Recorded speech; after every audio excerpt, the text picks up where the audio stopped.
All right, for the second time in a week, Brian Sozzi reminding everybody that I am not wearing makeup, even though the lights really require that I should. And Soz, other people weren't wearing makeup, but it does seem that as the masks come off, as we mentioned, into the tees, all the stuff goes on our face.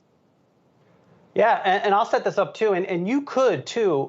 You viewers out there can do this boots on the ground type of research. So I went shopping for my favorite Maybelline Superstay Buff Beige right here, because I use this stuff a lot for this gig, and I'm always running out. Also picked up some beautiful black new brushes from Target, but the fact is I had to go run all over the place to find these things. Target, CVS, Walgreens, out of stock in many foundations and concealers, which ultimately led me to check some of the Nielsen data. They check, Nielsen tracks makeup sales, personal care products, and I can't say I'm surprised. These numbers are absolutely off the charts right now. Cosmetic sales for the 4 weeks ended May 22nd, up 16.7% year over year. Over the past 12 weeks, cosmetic sales up 24.7%. And the numbers are very strong. And you can looking at within brands, too. I'm looking at some of the hottest brands. L'Oreal owned Maybelline, as I noted here in my buff beige favorite color here. Sales up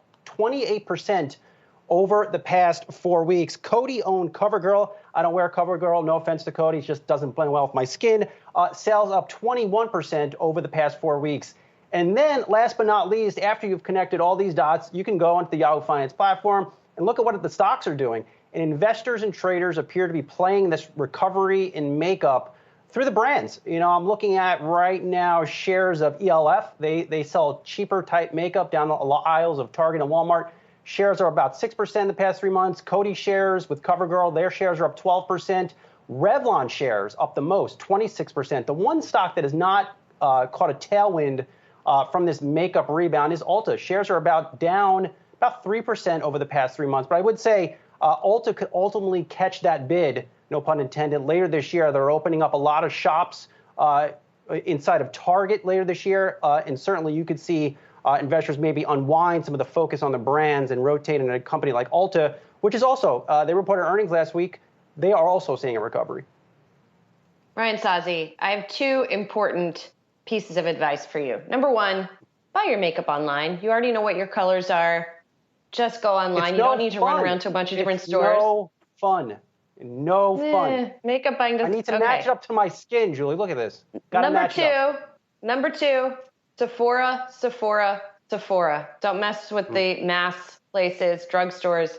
Go to the place that specializes in it. And by the way, Sephora, owned by LVMH, as you recall, although it's only a small part of the business, but those shares are up 27% this year.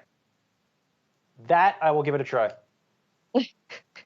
I remember, for some reason, NW25 sticks out in my head as the color that works for me. But it did seem back in the before times that depending on which makeup artist I got in our green room, the color might change. The process would change ever so slightly. That's certainly something I have questions about as we begin our alleged return to office, process. Though again, details continue to lack.